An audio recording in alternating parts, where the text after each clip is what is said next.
A paz do Senhor, meus irmãos, estamos aí na nossa quarta aula de antropologia. Deus abençoe a sua vida por estar acompanhando conosco aí estas aulas. Queremos informar ao amado querido que nós estamos já com o nosso curso de hebraico. E se você não se inscreveu, você vai perder essa oportunidade. Nós vamos iniciar agora, segunda-feira, dia 12, o nosso curso do hebraico, e é uma sala de aula fechada, restrita apenas para os alunos matriculados nessa instituição. Mas vamos dar início ao nosso curso básico em teologia. Nesta oportunidade, nós estamos na quarta aula de antropologia. Então, na aula passada, você já aprendeu, nós já falamos acerca da palavra de Deus, acerca dos tricotomistas, os monistas, dicotomistas, falamos aí de algumas divisões, né? Corpo, alma e espírito. E agora nós vamos falar sobre a alma, né? Os atributos da alma, o que é que está no nosso verdadeiro eu, no nosso verdadeiro ser. Então nós vamos falar nesta videoaula sobre personalidade, caráter e temperamento, que são aí características de uma alma, características de um ser pessoal, da criatura feita pelo próprio Deus, ou seja, pelo homem. Então você está agora conosco assistindo. Nós vamos falar sobre personalidade, personalidade, caráter e temperamentos. Tá? É isso que nós vamos falar nessa quarta aula de antropologia. Então você já aprendeu que Deus, ao criar o homem, Deus ao criar Adão, Deus o criou alma vivente. Então ele usou o primeiro elemento, que foi o barro, ok? Então ele pegou o barro e formou o homem, ok? Então aqui ele pegou o barro e através do barro ele formou o homem. Então a primeira substância, ele forma. Então Deus pegou o barro e através do barro ele formou o homem do pó da terra. Gênesis capítulo 1, capítulo 2, capítulo 1, 27. No capítulo 2 temos a formação do homem. Não vamos voltar porque você já viu nas aulas passadas. Então nós vamos dar continuação. Então Deus usa o primeiro elemento, ele forma o homem à sua imagem. A imagem de Deus o criou. Então temos aqui a forma, a imagem. E depois temos o segundo elemento, que foi o sopro. O sopro. O sopro, tá? Segundo elemento, o sopro. E nós chamamos o sopro agora de semelhança, né? Semelhança. Por que semelhança? Semelhança tem a ver com o caráter de Deus. Então, Deus coloca no homem o seu espírito. E o homem ele é criado à imagem e semelhança de Deus. O homem é criado santo, com os atributos de santidade, porque Deus é santo, Deus é justo, Deus é amor. Então, o primeiro homem ele é criado com todos esses atributos para com Deus. E nós aprendemos já que, através do pecado, na aula de Hamartiologia, que o pecado trouxe a perca da semelhança do homem para com Deus. O homem não perdeu a imagem, nós somos a imagem de Deus, a imagem de Yahweh que nos criou. Porém, o homem perdeu a semelhança, ou seja, ele saiu do seu estado de santidade e perfeição para um estado de corrupção. Aquilo que era incorruptível passa a se tornar corruptível por causa do pecado e todas as consequências dessa desobediência adâmica de comer do fruto que não deveria comer, trouxe essa consequência para toda a humanidade. Mas vamos deixar isso um pouco de lado, nós já falamos em matérias anteriores, vamos falar acerca da alma, que nós já falamos. Então, a união do barro com o sopro divino deu início ao terceiro elemento, que é a alma. A alma. Então surge a alma e o homem passou a ser uma alma vivente, vivente, ok? Então nós somos uma alma. Quando o homem ele é criado, ele é formado, criado, alma vivente. Então a alma passa-se a existir na união do barro, da forma, com a semelhança, com o sopro divino. Então o sopro de Deus nas narinas do homem o transformou, o formou, deu agora vida e ele se tornou uma alma vivente. Então se houvesse só um elemento, não existia alma. Se houvesse só o corpo físico, não haveria alma. Se houvesse só o espírito, não haveria alma em relação ao homem, porque nós sabemos que os seres angelicais são espírito que possui alma, espírito que possui personalidade, caráter e temperamento. Então, a alma dos seres celestiais está no próprio espírito, na sua essência espiritual. Porém, o homem foi formado de uma maneira diferente, né? Ele foi criado à imagem de Deus, ou seja, a imagem e a semelhança de Deus. Então, ele é criado à imagem e a semelhança de Deus, tá? Mais para frente, nós vamos falar mais sobre isso. Nós estamos aqui na matéria do básico. Não quero me aprofundar, eu quero apenas que você entenda sobre essa questão dentro da antropologia bíblica, sobre personalidade, caráter e temperamento. Então, a alma, que é o ser vivente, a alma, tá? A alma é a sede do seu verdadeiro eu. Você é uma alma que se utiliza do corpo físico para acessar o mundo físico. E esta alma se utiliza do espírito para acessar o mundo espiritual. Tá ok? Então, é aqui, ó. Corpo, olha aí. Corpo, alma e espírito. Esse é o seu verdadeiro eu. A alma representa o si mesmo. A alma é o si mesmo.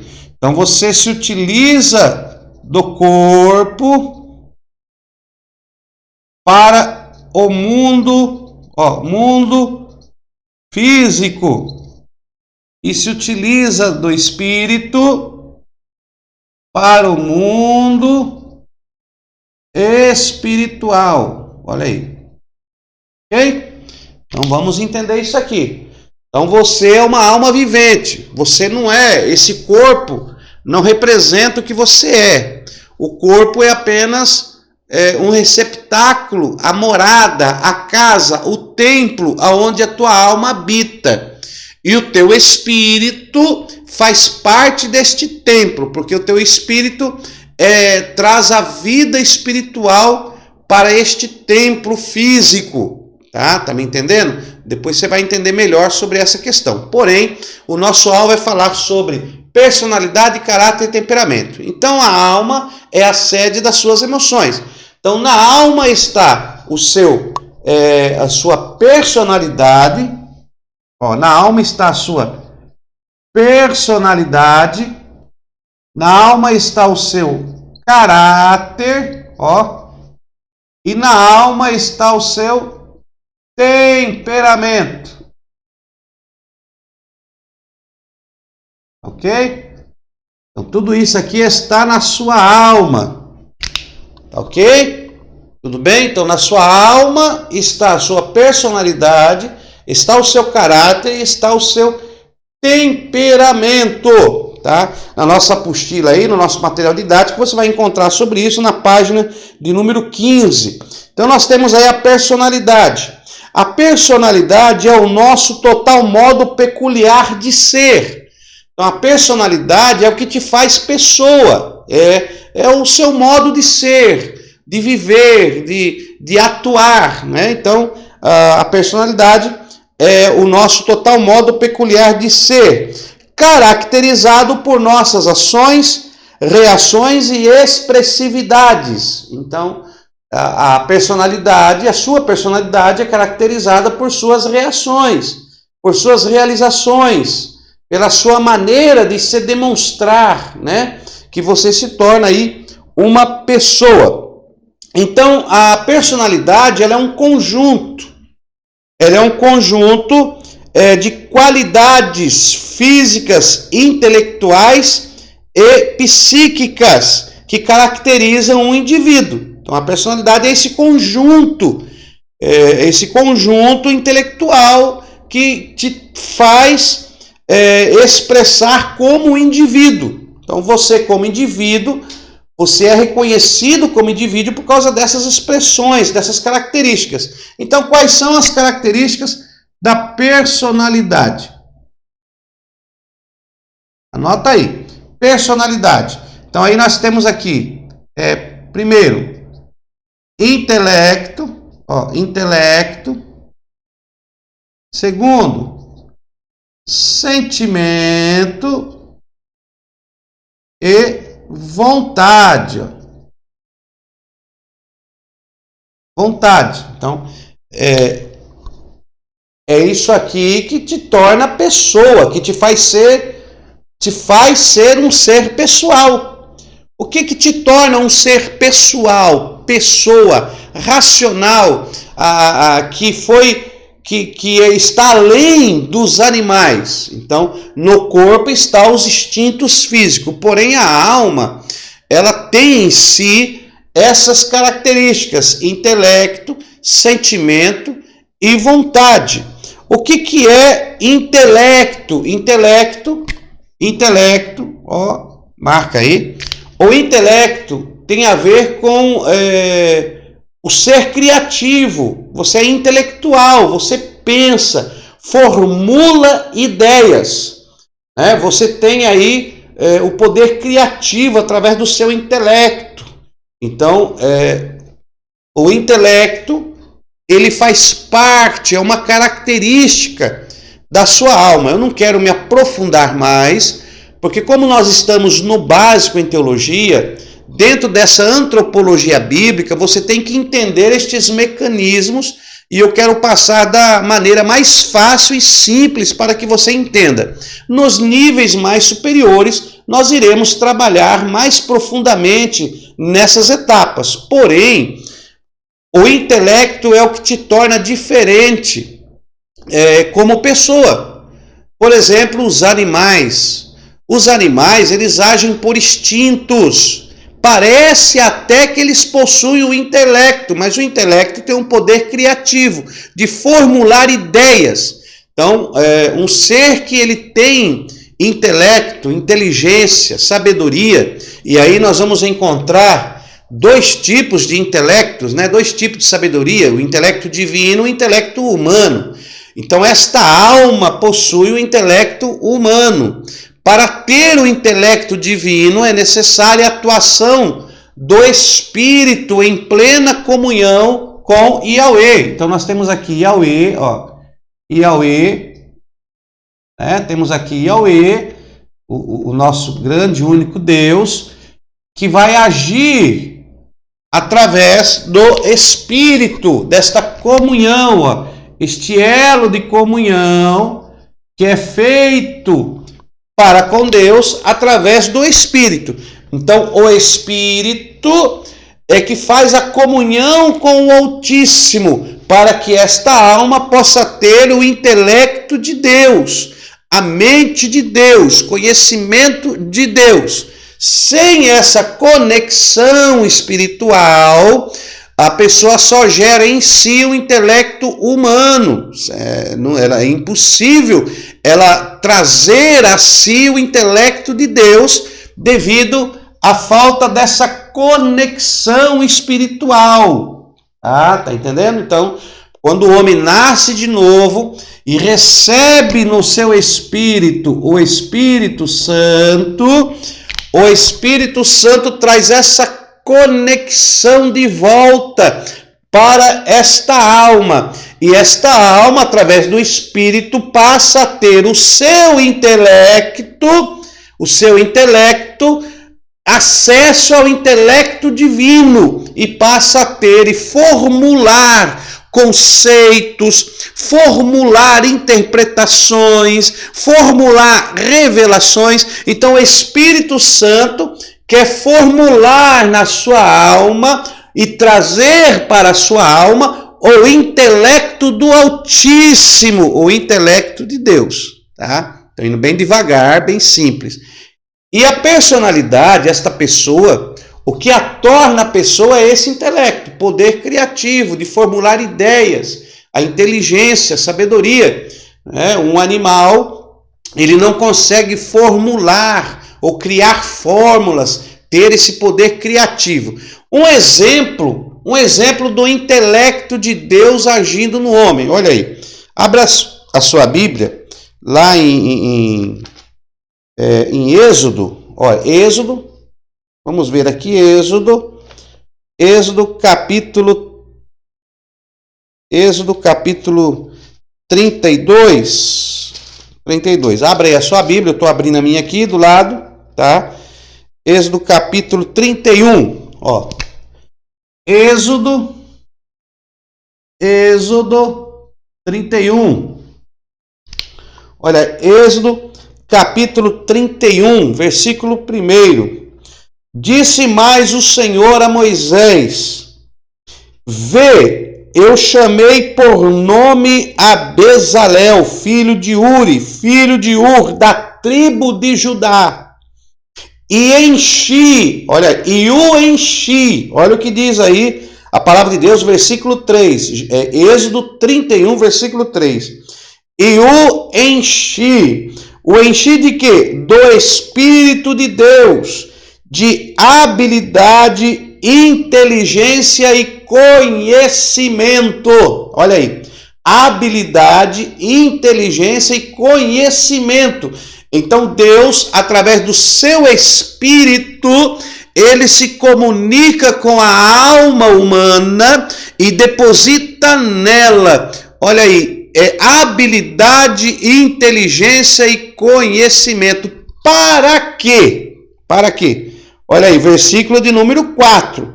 Para inventar, intelecto, poder criativo, inventar obras artísticas e trabalhar em ouro, em prata e bronze, para as questões espirituais de Deus. Então Deus, quando ele queria construir os utensílios do tabernáculo, da sua morada, como o homem não tinha o conhecimento celestial, essa conexão, porque no Antigo Testamento, no Primeiro Testamento, nós vemos que os homens eram carnais e o Espírito Santo não estava morando, não atuava no seu interior. Então era necessário que o Espírito de Deus descesse sobre ele e fizesse essa conexão. Mas hoje, quando aceitamos ao Senhor Jesus, nós temos o Espírito Santo em nosso interior e ele faz essa conexão direto com Deus. O véu foi aberto, o caminho está aberto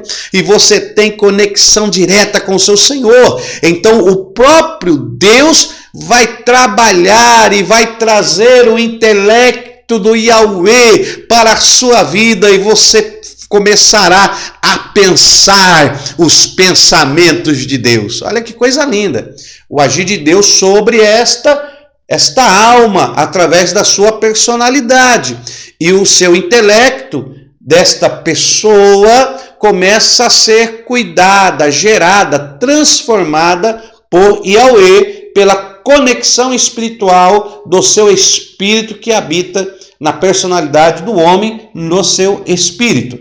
Então temos aí o intelecto, que torna esta alma um ser pessoal, tá? Então o intelecto torna um ser pessoal, ok? Dentro da personalidade também está o sentimento, olha aí, sentimento. O que é sentimento? O sentimento é o que a alma passa a sentir, a vivenciar através desse sentido que a alma se utiliza. Então a alma, ela tem, para ter sentimentos, a alma que está aqui, que foi criada, a alma vivente, ela possui um corpo físico para ter os sentimentos físicos. Então nós temos aí dois sentimentos que a alma passa a adquirir: sentimento físico e sentimento espiritual. Então a alma se utiliza do corpo para o sentimento físico. Quais são os sentidos que a alma se utiliza para o mundo físico? Aí nós temos os sentidos do corpo, né? Audição, olfato, paladar, visão.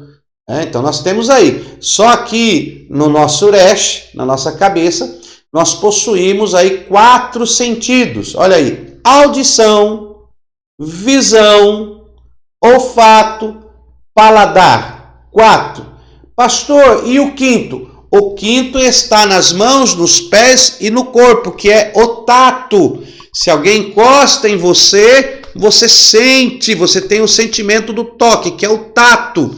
O tato das mãos, ao pegar algo, você sente se ele é macio, duro. O tato dos pés, ao você caminhar. Então você tem o tato que está no corpo. E na cabeça temos aí 4 sentidos que foram colocados para guiar o corpo físico, que seria audição, visão, olfato, paladar, né? Ao degustar alimentos. Então, esses 5 sentidos do corpo estão ligados à forma para que a alma possa sentir o mundo físico. Agora, o mundo espiritual também tem os seus sentidos. Então, os sentidos aqui do mundo espiritual, onde está a adoração, onde está o louvor, esse desejo de conexão para preencher aí um vazio que foi deixado por causa do pecado. A corrupção corrompeu o que era incorruptível, né? O que era imaterial foi corrompido, pois perdeu a conexão com o Altíssimo. Então essa conexão tem que ser restaurada, e ela é restaurada com a presença do Espírito Santo de Deus. Os verdadeiros adoradores adorarão o Pai em espírito e em verdade. Você quer sentir a Deus? É só através dos sentidos espiritual. Então Deus quer operar no seu sentimento. Esta alma, ela possui sentimentos também. Ela entra em depressão, tudo faz parte do sentimento da alma. Então nós vamos tratar disso melhormente. Então você tem que entender que um ser pessoal, ele é formado porque ele possui sentimentos. E aí sentimentos físicos, sentimentos espirituais e sentimentos da alma, tá? Então existem doenças que são doenças físicas, que atingem o corpo físico, ok?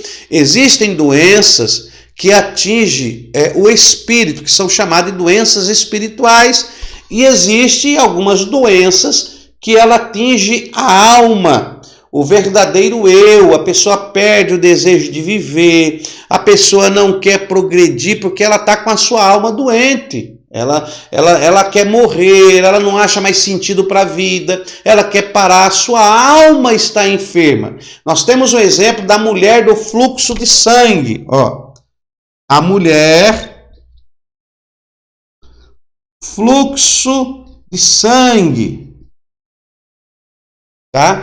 Vou só dar como exemplo, depois você lê, você pesquise como um explorador da palavra de Deus. Eu vou só te dar um parecer e depois você pesquisa, que o tempo não dá para nós esmiuçarmos. Mas veja bem, a mulher do fluxo de sangue. Jesus, olhando para aquela mulher, quando ela toca nas vestes de Cristo, Jesus disse para ela: mulher, a tua fé te salvou. Tua fé te salvou. Aí ele diz assim, ser curada. Ele fala assim, vá em paz, ser curada deste seu mal. Olha aí, Jesus, ele atua nesta mulher do fluxo de sangue, que ela sofria com esta enfermidade há 12 anos. Então ela não estava só doente fisicamente, ela tinha perdido todo o seu dinheiro, 12 anos para lá e para cá, ela já tinha perdido a fé, ela já estava com a sua vida espiritual abalada, né? Jesus era a última esperança dela. Se Jesus não curasse, talvez aquela mulher, ela nunca mais iria ser a mesma, ou poderia até buscar a própria morte, porque ela já não estava aguentando mais. A última instância dela foi Cristo. E ela coloca no seu coração a única força: eu vou chegar nele e ele vai me curar.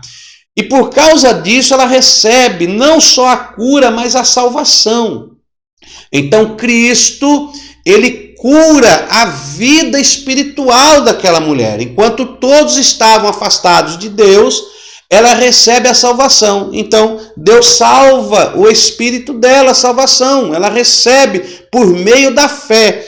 Então, a tua fé, Jesus diz para ela: mulher, a tua fé te salvou. Então nós temos aqui a vida espiritual desta mulher restaurada pela palavra de Cristo, pela palavra de Yeshua. Aí ele diz agora: a tua fé te salvou, vida espiritual. Vá em paz, aquieta a tua alma. Ela já poderia estar depressiva, ela já poderia estar pensando em tirar a própria vida, ela lembrava que estava longe do marido, dos filhos, do convívio social, a sua alma estava abalada. E Cristo então disse para ela: olha, tua fé te salvou, espírito, vá em paz. Ele está tratando a alma dela, tenha paz. É como se Cristo dissesse para você: meu irmão, tenha paz, fique em paz, Cristo está trabalhando, fique em paz, Jesus está contigo, Jesus chegou, fique em paz, vá em paz. E aí, por último, Cristo decreta então agora a cura física: ser curada deste seu mal. Agora é físico. Então Jesus trata o espírito, Jesus trata a alma, que era o verdadeiro ser daquela mulher, e Jesus trata o físico dela, né? Então nós temos que entender quando a pessoa está enferma espiritual, quando a pessoa está enferma da alma, do seu ser, o seu verdadeiro eu está enfermo, ou quando ela está enferma no corpo físico. Existem situações que a pessoa está precisando da tua oração para restaurar a alma. Tem pessoas que têm de tudo materialmente falando, mas a sua alma está aflita, a sua alma não tem paz, e ela precisa então desta cura para a alma. Então nós estamos falando de sentimento, que leva a algumas doenças para a alma, tá ok? Então um ser pessoal, ele possui sentimentos, então é isso que o torna pessoal, tá ok? Depois você vê com mais tranquilidade, você vai ler lá, tá bom? A mulher do fluxo de sangue, e Deus vai te revelar isso. O nosso Senhor Jesus, ele quando entra com um processo de restauração, é no ser total do homem. Essa restauração é no ser total. Porque o Senhor diz: olha, serei salvo, eu te darei vida, e vida em abundância. Não é só uma área, esqueceu, não. É vida em abundância. Em todas as áreas você receberá a vida do Senhor. Então nós estamos falando da personalidade. E a outra é vontade, cara, intelecto, sentimento e vontade. Olha que coisa gloriosa. Todos nós temos vontade, ou seja, desejo e força de realização. Vontade de viver, vontade de realizar algo. Essa vontade, ela é subjetiva ao seu querer, ao seu fazer. Se você tiver vontade de estudar a palavra de Deus, ninguém te segura. Imagine quando uma pessoa, eu me lembro outrora, antes de conhecermos a Jesus, nós queríamos ir para um determinado lugar, não tinha impedimento. Isso faz parte da vontade, o desejo, o querer. E aí tem a vontade física e a vontade espiritual, onde a alma, ela pende para a vontade física ou ela pende para a vontade espiritual, porque a alma, o seu verdadeiro eu, aonde cedia a sua vontade, vai se utilizar do corpo físico para realizar a vontade e do espírito para realizar a vontade espiritual. Então, às vezes nós dizemos, eu não tenho tempo, eu não consigo, eu não vou. Cadê a sua vontade, o seu desejo? O Espírito Santo, ele traz comunhão para o nosso espírito, para atingir a nossa alma com a vontade de Deus.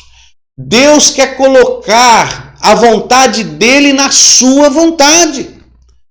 Às vezes nós falamos assim, eu tenho que fazer a vontade de Deus, mas qual é a vontade de Deus? A vontade de Deus é que a sua vontade seja igual a dele. Não adianta Deus ter uma vontade para a sua vida, Deus quer fazer isso com a sua vida, mas o seu desejo é o lado ao contrário, o seu desejo é ir para o outro lado. Então Deus quer, através do Espírito, sintonizar essa vontade do seu ser junto com a vontade espiritual, ok? Então você tem que ter essa vontade aí no seu coração, essa vontade que você tem, ela tem que ser direcionada pelo Espírito Santo. Então, é vontade. E isso te torna um ser pessoal. Então, quando nós falamos de personalidade, personalidade que são as características. Personalidade é uma característica da alma que torna essa alma pessoal. É a personalidade. A personalidade, para ser pessoa, ela tem que ter intelecto, sentimento e vontade. Se ela não possui intelecto, poder criativo, poder de formular ideias, se ela não tiver sentimentos, não é apenas uma planta, um objeto, ela possui sentimentos porque é um ser vivo. E esses sentimentos estão divididos entre sentimentos humanos e sentimentos divinos, sentimentos espirituais.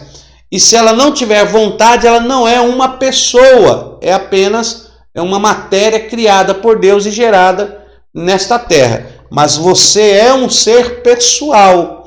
E a personalidade não é igual para todos. Cada um tem uma personalidade diferente. Mas o Espírito Santo quer trazer uma única personalidade para a sua vida.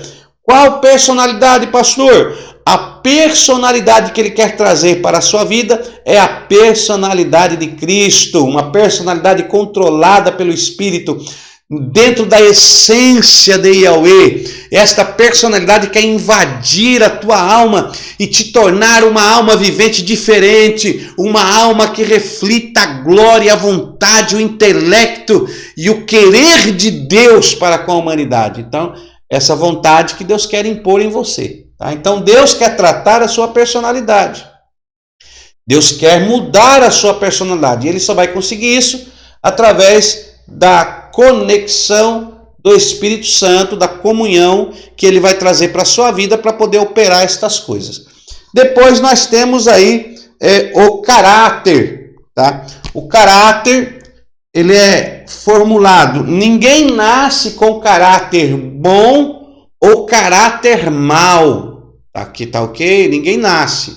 Uma criança, quando nasce, ela vai, através do período da inocência para consciência, ela irá aflorar a sua personalidade. Ela já nasce com personalidade, porém será aflorada quando ela sai da inocência para a consciência, onde ela vai começar a demonstrar os aspectos da sua personalidade, porque ela está em fase de aprendizado, ela está em fase de assimilação. E o caráter não é diferente.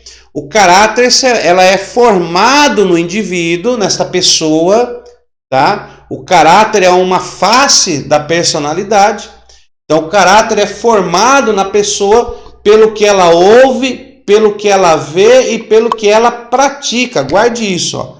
Pelo que ela ouve, B, vê, e a letra C, pratica,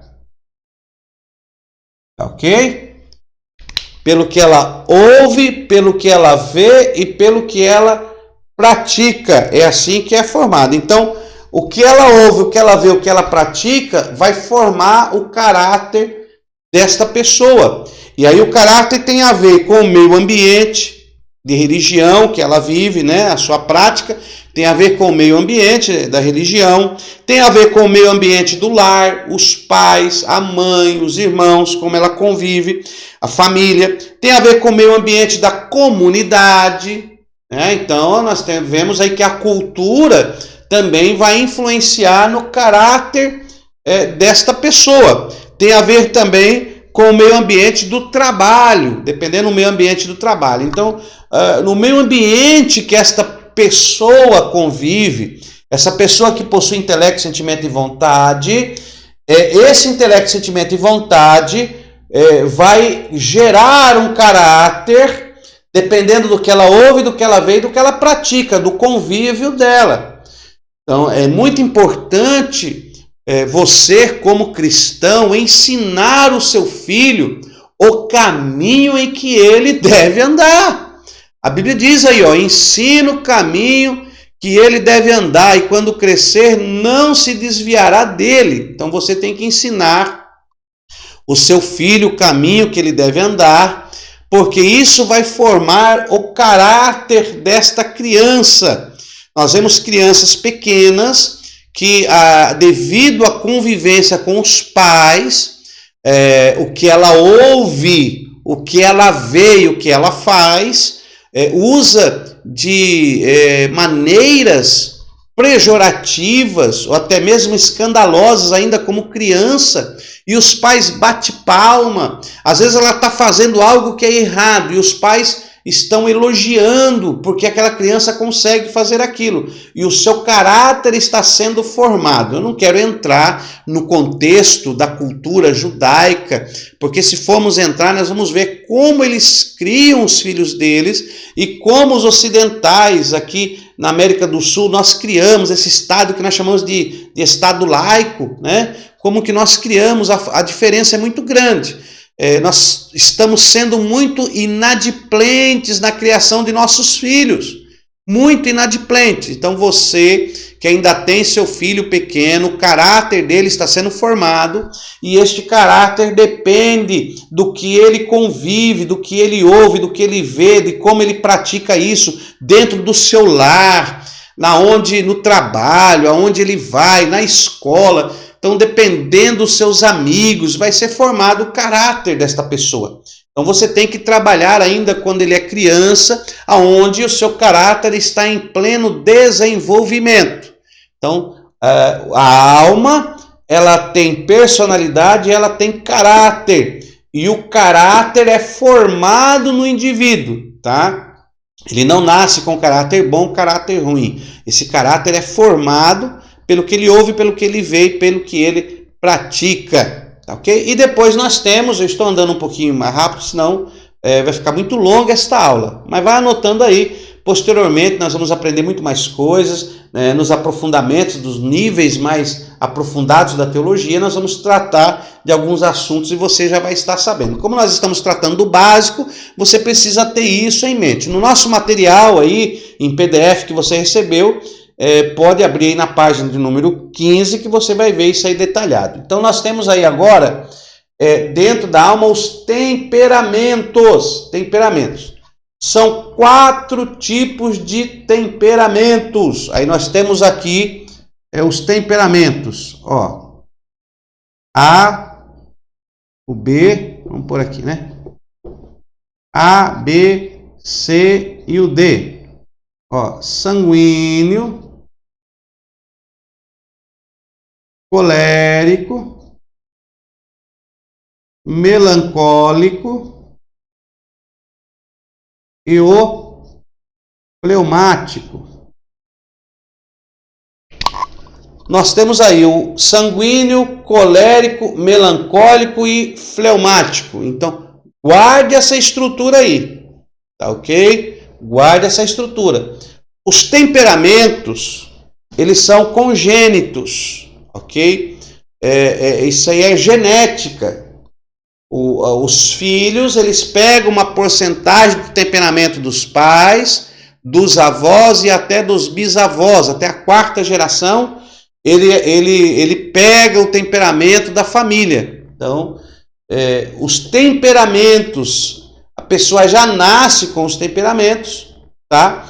E esses temperamentos, por falta da comunhão para com Deus, os temperamentos são desequilibrados. Não há um equilíbrio nos temperamentos. Então o Espírito Santo, à luz da Bíblia, quer trazer o equilíbrio para os temperamentos. Ok? Então aí nós temos que entender isso aí. Ó, o Espírito Santo, ele quer trabalhar na personalidade, no caráter e no seu temperamento. Ó, vamos por aqui, ó. O Espírito Santo, ó, o Espírito Santo, ok? O Espírito Santo, ele quer primeiro convergir a sua personalidade, ó. Convergir, vamos por aqui, ó. Convergir, tá? O Espírito Santo, ele quer convergir a sua personalidade, convergir ela para uma personalidade aprovada por Deus, dentro dos padrões de Cristo, intelecto, sentimento e vontade, repleta da glória e do mover de Deus. Então o Espírito Santo quer convergir a sua personalidade. O Espírito Santo, ele quer moldar, ó. O Espírito Santo, ele quer moldar, transformar o seu caráter. Então, o Espírito Santo, ó, o Espírito Santo que habita no seu espírito, vai agir na sua alma para convergir a sua personalidade, para moldar, transformar o seu caráter. Se a pessoa tiver um caráter mau, somente Deus tem o poder de transformar, moldar este caráter milagrosamente.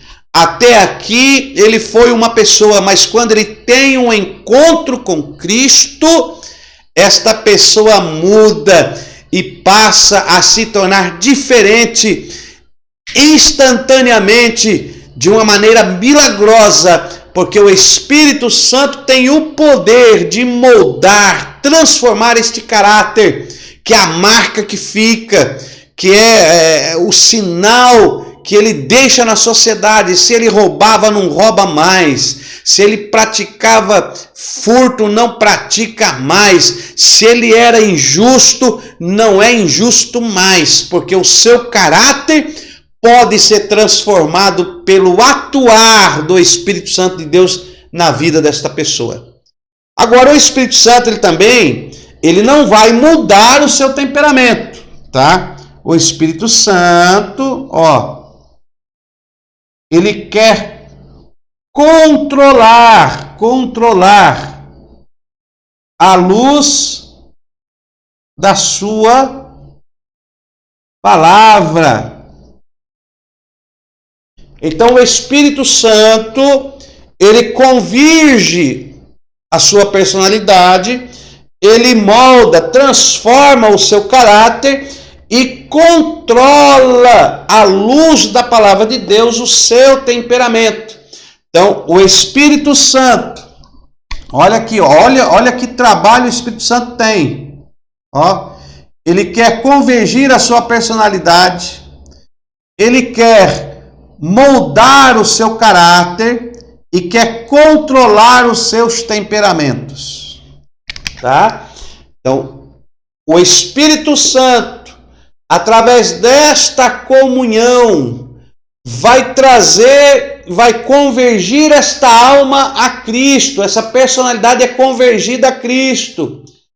Esse caráter é transformado a Cristo.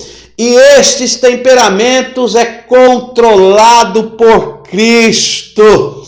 Olha aí. E quando isto acontece, o Espírito traz as bases do reino, para esta alma. Quais são as bases do reino? Justiça, paz e alegria. Olha aí.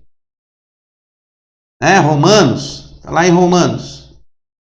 As bases do reino. Justiça, paz e alegria. Se não me engano, Romanos 14, 27. Deixa eu ver se é isso mesmo. Romanos, capítulo 14, versículo 27. Vamos ver se é isso mesmo. Romanos 14, 27. Deixa eu ver se é isso mesmo.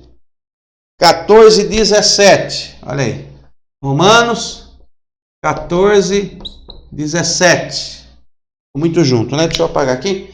Muito junto, você não vai entender. Então, deixa eu mudar aqui. Romanos 14, aí sim, 17. Porque o reino de Deus não é comida e nem bebida, mas é gozo, paz, justiça, paz e alegria no Espírito Santo. No Espírito Santo. Então, o Espírito Santo, ele traz as bases do reino de Deus na sua vida. E essas bases do reino de Deus começarão a agir na sua vida quando a sua personalidade, o seu caráter e seu temperamento estão totalmente sob a influência do Espírito Santo. E aí sim você pode dizer que você está cheio do Espírito de Deus. Não é fácil, não é verdade? Não é fácil.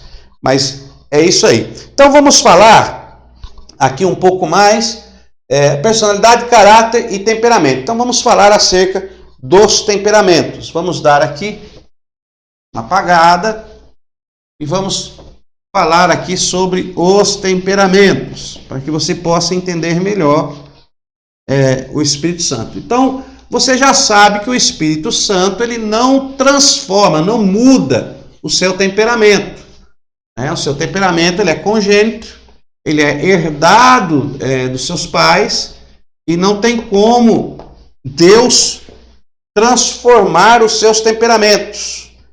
Deus ele vai dar apenas o controle. Então vamos colocar aqui a sua alma. Faça assim, sua alma. Sua alma. Temperamentos. Então, temperamentos da sua alma. Vamos colocar assim, fazer assim, Vamos dividir assim. Olha que beleza. Dividir assim. Tá? Para ficar mais fácil. Ok? Então, existem 4 tipos de temperamentos que nós já citamos. Sanguíneo, colérico, melancólico e fleumático. Então, vamos colocar aqui, sanguíneo e o colérico. Sanguíneo, colérico, melancólico e o senhor fleumático. Ok? Fleumático.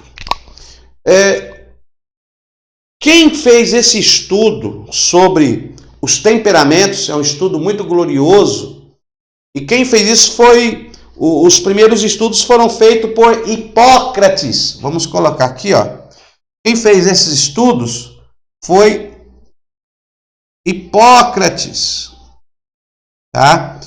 Hipócrates, ele era um grande médico grego, ele era um grego, tá? E ele era um grande médico. Ele viveu no ano 460 até o 370. 460 mais ou menos até os 370 antes de Cristo. Então ele era um médico grego que viveu antes de Cristo. Você pode observar que ele viveu no período interbíblico ali entre os gregos, e ele era um grande médico. E ele fez esse estudo e foi considerado um dos maiores estudos acerca da personalidade do ser humano. Ele era um médico, ele atendia muitas pessoas e ele fez esse estudo que até nos dias de hoje, são mais de 2000 anos, e não foi preciso mexer nesse estudo, nem aumentar e nem mexer em nada. Ou seja, até hoje não houve a refutação ou atualização.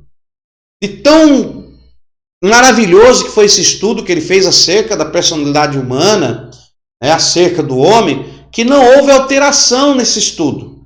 Esse estudo ele foi realizado por este médico grego e foi muito bem elaborado, que até hoje não houve nenhuma atualização, nenhuma mudança, e é considerado desta forma e é comprovado por vários estudiosos, até dentro da psicologia é utilizado essa questão de Hipócrates acerca dos temperamentos. Então é muito profundo, tá?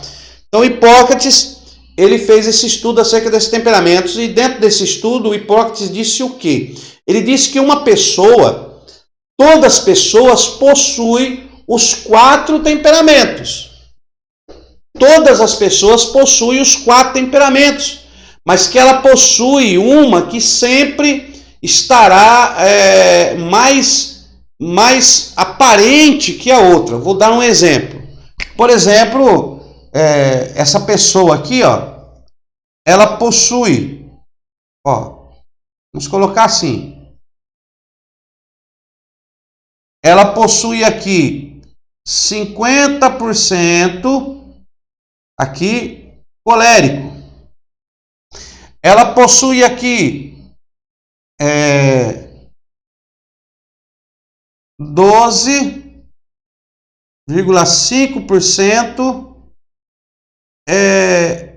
sanguínea, possui aqui 12,5% melancólica, possui aqui, ó, 25% fleumática, fleumática. Então ela possui 50% colérico, 25% fleumático, 12,5% sanguínea e 12,5% melancólica.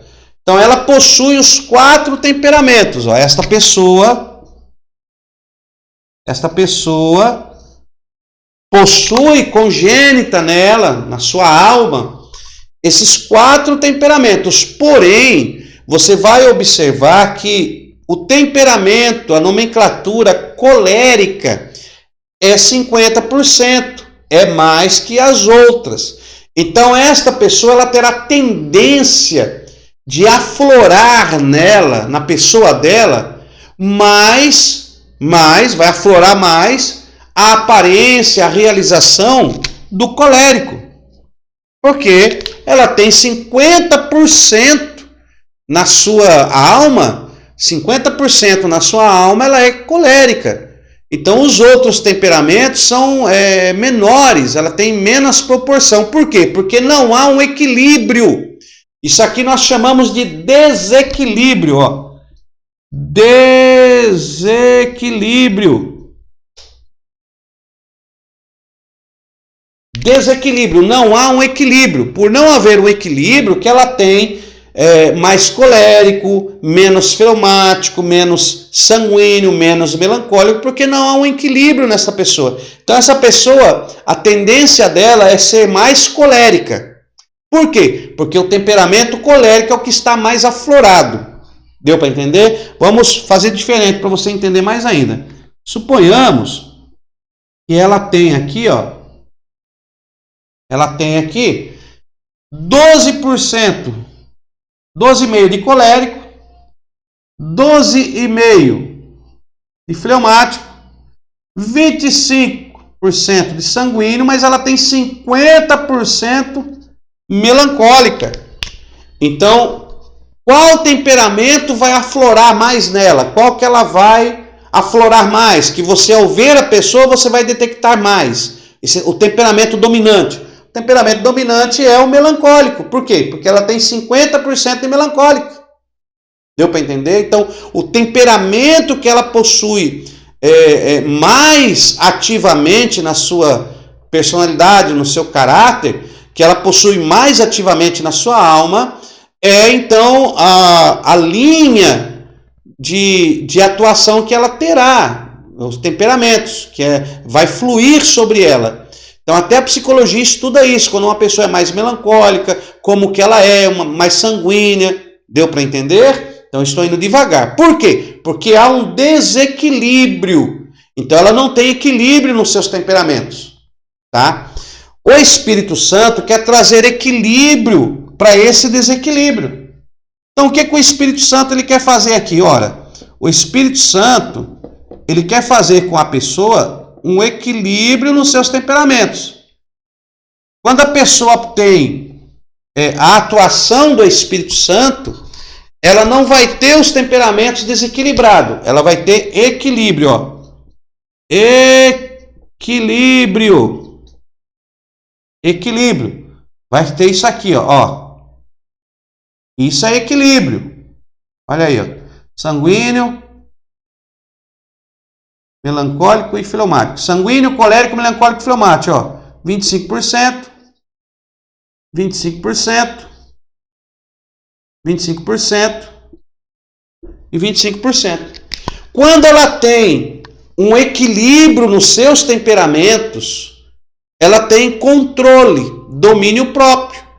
E aí ela vai manifestar o seu temperamento na hora certa, no momento certo. Ela não se deixa levar pelo momento, pelas emoções, porque ela tem um equilíbrio. E você nunca sabe se ela é colérica, se ela é melancólica, se ela é fleumática, porque dependendo da situação, ela vai fluir um temperamento de atuação. Por exemplo, Cristo. Cristo, ele era perfeito, então ele tinha os seus temperamentos controlados. Cristo, ele foi sanguíneo quando tinha que ser, quando ele expulsa o pessoal do templo. Ele foi colérico quando ele tinha que ser, quando ele enfrentava os fariseus. Ele foi melancólico quando tinha que ser, quando tinha que aguentar alguma acusação. E foi fleumático quando tinha que ser, quando passou pelo sofrimento da cruz. Então aqui é como se fosse o evangelho controlado na sua vida. Olha aí, Mateus, Marcos, Lucas e João. Leão, leão, sanguíneo, quando tem que ser, é a força do leão. Rei, temos aí o colérico, Temos o colérico, temos o melancólico e o fleumático. Eu não quero entrar agora nesse assunto, senão nós vamos longe. Mas está refletido. Então, o evangelho, através do Espírito, quer controlar os seus temperamentos, porque quando há o equilíbrio, o diabo não trabalha na sua vida, meu irmão, porque o diabo ele trabalha no desequilíbrio, O diabo ele quer isso aqui, O diabo ele quer o desequilíbrio, porque ele quer agir na sua vida, e para ele agir você tem que perder o controle, você tem que estar desequilibrado, você tem que estar com seus temperamentos descontrolados. Aí um vai fluir mais e ele vai trabalhar no seu temperamento que flui sem controle, porque está acima dos demais e vai agir fora de hora, fora de tempo, fora de época, e ele vai agir e vai te levar à destruição. Ok? Deu para entender isso aí? Então, é só para você entender isso aqui. Então, vamos ver o que Hipócrates, qual é o estudo que ele fez, e nós vamos dar aqui um estudo resumido sobre os temperamentos. Então, você já entendeu que, à luz da Bíblia, da palavra, o Espírito Santo quer controlar os seus temperamentos. Então, temos aí, sanguíneo, colérico, melancólico e fleumático. Então, nós temos aqui duas características, duas nomenclaturas, tá? Duas conjecturas desses 4 temperamentos. Então, vamos colocar aqui, daqui para cima e daqui para baixo, tá? Então, esses 2 temperamentos aqui é a sua alma, é o seu eu, O sanguíneo e o colérico são de nomenclatura, são extrovertidos. E o melancólico e o fleumático são introvertidos. Ó.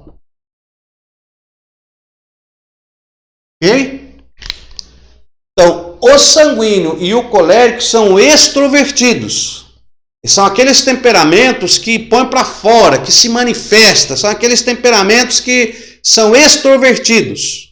São para fora, é uma força motriz da personalidade para fora, que atinge todo mundo. Já o melancólico e o fleumático são introvertidos. São mais em si mesmo. Não gosta de levar os problemas para os outros, são mais na deles, são mais devagar, então são mais introvertidos, tá ok?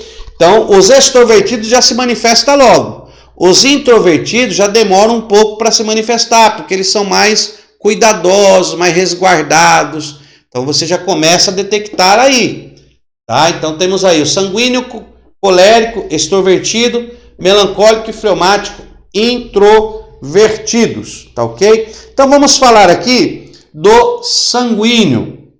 Ó, o sanguíneo, a pessoa sanguínea, o seu sanguíneo, ele é otimista, o seu sanguíneo ele é emocional, ele chora com facilidade. Pensa num camarada chorão, é o sanguíneo. Ele chora, ele vê uma cena, ele chora com facilidade. Ele chora muito facilidade. Ele é compassivo, ele é brincalhão, ele é alegre, né? O seu sanguíneo,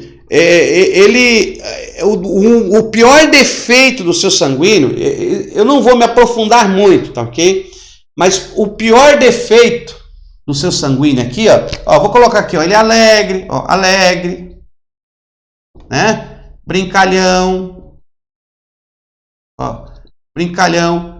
Chora fácil, né? Chorão, chora fácil, ele tem um bom coração, só que o problema dele, vou colocar aqui, o problema do seu sanguíneo, se ele não for controlado pelo Espírito Santo, ó, se o Espírito Santo não controlar o seu sanguíneo, o problema dele é que ele fala sem pensar. Ok? Isso tem vários defeitos, mas nós estamos citando só um para não tornar muito grande esse estudo. Mas você pode procurar se aprofundar nisso. Então, o sanguíneo, ele fala sem pensar.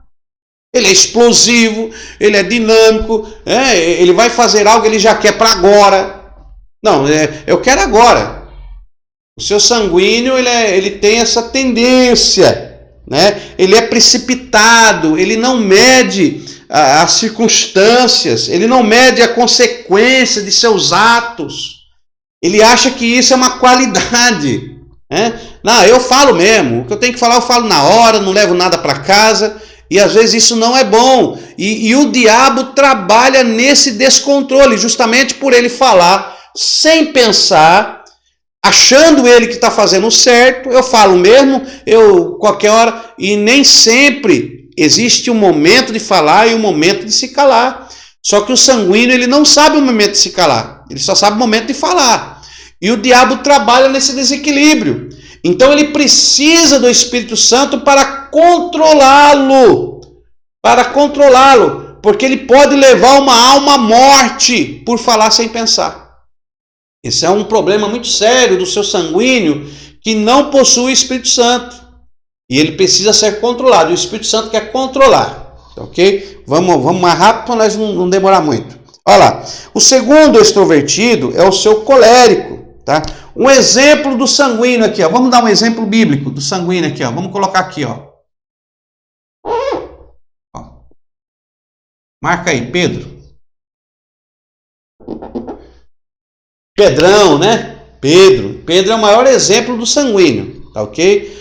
Aí nós temos o Pedro antes do Espírito Santo e o Pedro depois do Espírito Santo.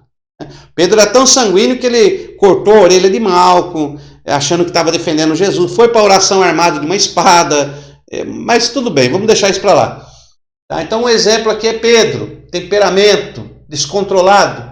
Mas quando Pedro recebeu o batismo no Espírito Santo, que passou a ter controle, Pedro mudou. Ele já não cortou mais a orelha de ninguém, já não bateu mais em ninguém, já não avançou mais em ninguém, mas não perdeu o seu temperamento. Deus quer usar o sanguíneo. Porque o sanguíneo, ele vai mesmo, ele não tem vergonha. Você quer ver o batismo com o Espírito Santo? Sabe quem recebe primeiro o batismo no Espírito? É o seu sanguíneo. O seu sanguíneo, ele pula, ele levanta a mão, ele não tem vergonha, ele chuta a cadeira, ele não se preocupa, porque ele é sanguíneo. Ele tem esse temperamento. É para ir, vamos, estamos juntos. Mas vamos parar por aqui, tá ok? Depois nós temos aí o colérico, tá? O colérico, ele é ativo, decidido, prático. Vamos colocar aqui, ó, ativo, ó, decidido, ele é prático, ok? Ele é brincalhão também, né? Ele tem um espírito de liderança, tá? Ele tem um espírito de liderança, tem uma confiança inabalável. O seu colérico, ele tem uma confiança inabalável. Quando ele confia em algo, não, vamos que vai dar certo, ele vai para cima, tá? E não volta atrás. O único problema do seu sanguíneo, que dentre todos os problemas que ele tem, e é um que eu acho muito grave, que ele tem que ser controlado pelo Espírito Santo, é que se esse colérico, se ele não for controlado pelo Espírito Santo, tá? Ele traz um problema muito grave, porque o seu colérico, ele não gosta de ser ignorado. Ó, problema. Vamos por aqui. Ó, não gosta de ser ignorado. Ele não gosta de ser ignorado. E ele, se for ignorado, se torna violento. Você quer uma briga com um colérico? É só você ignorar ele. Se você virar as costas para um colérico, meu irmão, ele se torna um homem violento. Se você perceber que a pessoa é colérica, não desconsidere o que ela está falando, não vire as costas, porque ele se torna violento. E ele parte para cima, tá? Ele é violento, e esse camarada aqui, ó, ele é, ó, vingativo. Então você tem que tomar cuidado. Se ele não for controlado pelo Espírito Santo, ele vai tramar uma vingança. Ele está te abençoando aqui. Não, amém, fique em paz, está perdoado. Mas ele vai tramar um jeito de se vingar de você. Ele vai vir com vingança, porque ele é vingativo. Então é um problema, por isso precisa do controle do Espírito Santo. Então temos esses dois que são extrovertidos, tá? Um exemplo, quem é que entra aqui no colérico? Vou pôr um exemplo aqui bíblico, ó. Paulo. O Paulo antes do encontro com Cristo e o Paulo depois do encontro com Cristo. Então temos aí o Paulo como Saulo, perseguidor, vingativo, matava, perseguia em nome da religião. Em nome da religião. Pegava a carta, ia atrás, não, o certo é nós, os cristãos, está tudo errado. Mas quando Cristo tem um encontro com ele e Cristo passa a controlar a sua vida, essa mesma intensidade agora é a favor do Evangelho. Agora ele vai para cima, mas não para matar, para pregar a palavra. Ele enfrenta os desafios, ele enfrenta o perigo. Então Deus precisa dos coléricos. Deus precisa dos sanguíneos para ele enviar para o campo, para ele enviar para a batalha. Mas ele precisa deles controlados pelo teu espírito. Então Deus precisa, sanguíneo, Deus precisa de você. Colérico, Deus conta com você, mas controlado pelo seu espírito. Amém? Então temos aí a nomenclatura colérica, um exemplo, Paulo. Depois temos aqui o melancólico. O melancólico, o senhor melancólico, ele já é organizado, né? Ele é todo organizado na vida, no trabalho. Ele tem uma grande, imensa capacidade de apreciar os verdadeiros valores da vida. Ele é aquele apreciador dos valores da vida, né? Já não é tão extrovertido, porque ele é introvertido. Então, esse seu melancólico aqui, vamos colocar aqui, organizado, ó. Organizado, gosta dos valores da vida, né? Organizado, gosta dos valores da vida, ele é sensível, né? Dado à meditação, ó, é sensível, ó, dado à meditação, só que esse camarada aqui, ele tem um problema, né? Ele é muito organizado. Qual que é o problema do melancólico? Ó? Problema. Vamos por aqui, né? Problema. Qual é o problema do seu melancólico? Um dos maiores problemas do seu melancólico é que esse camarada aqui, ó, ele vive procurando defeito nos outros. Ele vive procurando defeito nos outros. Ele não olha para o seu próprio defeito. Ele só procura defeito nos outros. Todo mundo é errado. E por causa disso ele acaba menosprezando os outros. Você precisa se consertar, você está desse jeito, ele só vê erro, só vê falha. Ele entra num ambiente, aquele ali podia ser melhor. Ele não elogia, só vê defeito nos outros. Precisa também ser controlado pelo Espírito Santo. Que tem momentos que você tem que falar. Tem momentos que tem que falar, mas tem momentos que você não pode falar. Tem momentos que você tem que olhar para você mesmo, não só para o outro. Ou quando você olha para o outro como profeta de Deus, contrastando a vida da pessoa com a Bíblia, mas a sua vida também tem que ser contrastada com a Bíblia. Os fariseus eram assim, ó, faço o que eu mando, mas não faço o que eu faço. Então eu não posso procurar defeito nos outros e não saber que eu também estou incluído nessas falhas e nesses erros. Problema do melancólico. E aí, por fim, nós temos aí o senhor fleumático, né? Temos aí um exemplo do melancólico que eu não dei. Deixa eu colocar aqui o exemplo do melancólico. Exemplo melancólico aqui. Moisés. Nós não temos tempo, irmão, de esmiuçar isso aqui, mas isso aqui é glorioso, viu? Mais para frente, em outras aulas, talvez a gente esmiuce isso aqui. Mas exemplo do melancólico é Moisés, aquele estadista, organizado, preza pelos valores da vida, ele era sensível a uma necessidade, ele dado à meditação, orava, buscava Deus, sempre ali meditando, só que via muito defeito nos outros.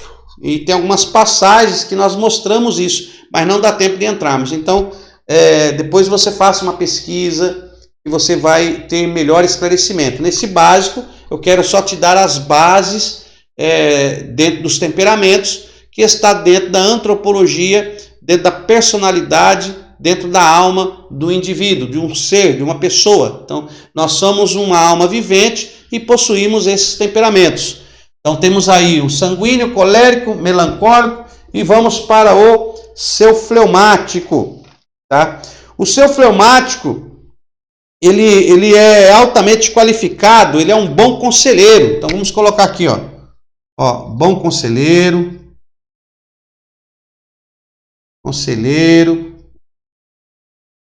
Ele é calmo, quase parando. Ele é calmo, bom conselheiro. O seu fleumático, ele sabe ouvir, sabe ouvir.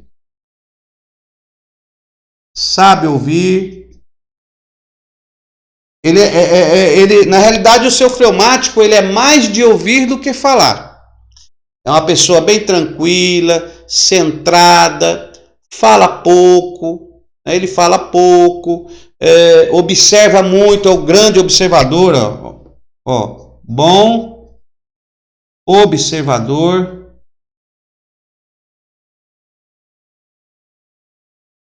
grande observador.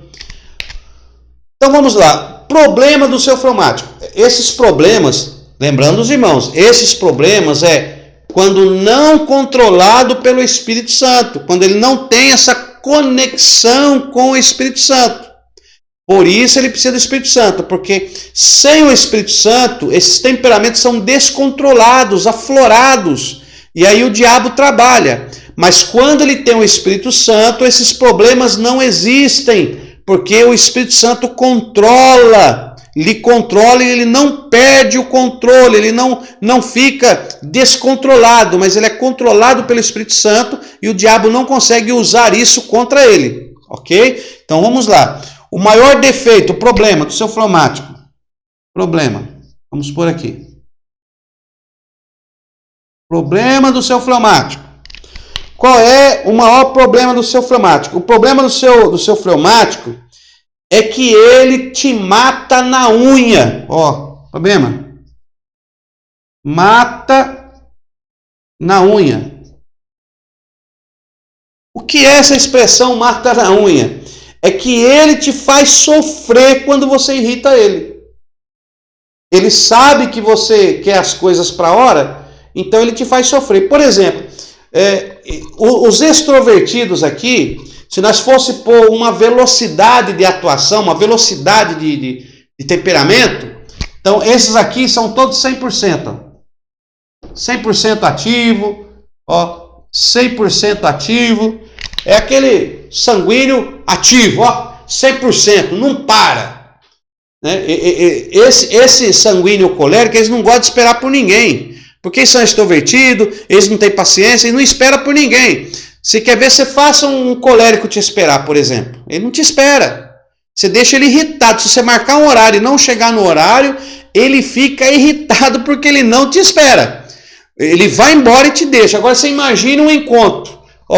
O melancólico, em velocidade, em comparação com o sanguíneo e o colérico, o melancólico ele chega aí a uns 50%.